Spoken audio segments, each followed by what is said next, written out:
Connick Jr. is really just one of the masters. Whether it's jazz or anything he turns his hands to, he captures audiences with his musical chops, his captivating on-screen performances, and next month he's going to be hitting the Aussie stage, headlining the final weekend of the fabulous Melbourne International Jazz Festival. And he's just got swagger. I know, right? We are thrilled to say the one, the only Harry Connick Jr. joins us live from Melbourne. Hey, how are you? Welcome back to Australia. Oh, it's good to be back. Thanks for having me. Hey, tell us all about, first of all, this concert. It's a whopper. It's like hours and hours of music. What have you got in store? It's pretty amazing. You know, I'm really excited to play at the Melbourne Jazz Festival. There's so many incredible acts and artists that are playing, and I feel really honored to be a part of that.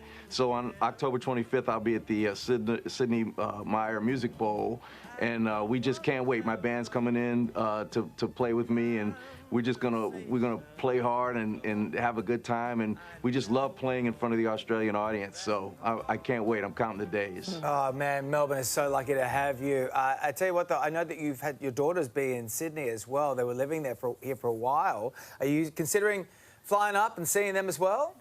Well, they actually spend most of their time in Melbourne now, and so we get to hang out, and it's great for me and my wife Jill, because we love, I think you know how much we love Australia, and the fact that our girls are here. We get to come here all the time and hang out with them, so we're thrilled about it. Hey, we want to take you back to 36 years ago with the release of When Harry Met Sally. You were just 21 years old when you recorded the music for that film, and I don't think it's dramatic to say that it is one of the greatest films of all time. I'm sure you agree, but did you realise that that's what it was going to be when you were working on it?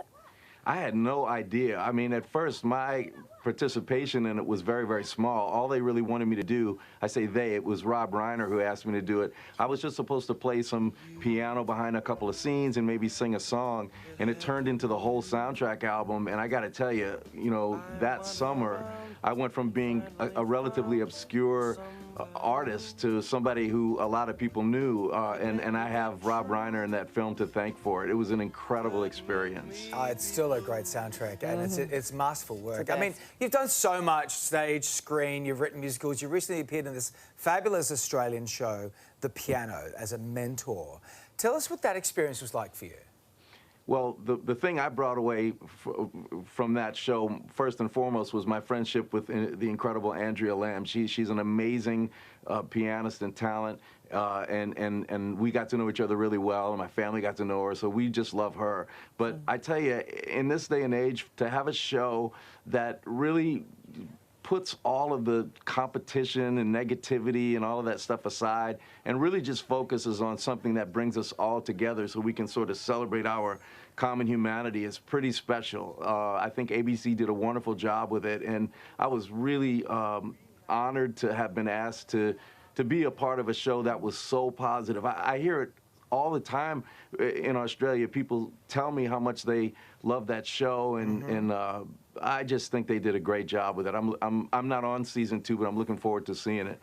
Harry, we mentioned When Harry Met Sally before. I have a 15-year-old son I've mentioned to you before as a piano player. He's desperately going through your version of Winter Wonderland to try and get it right. Oh, really? So I want to know, cool. It's a very cool version, but what would you say to aspiring jazz musicians out there? Because it feels like it comes in waves and has these moments, but for someone out there who's young and they want to break into it, what's your advice?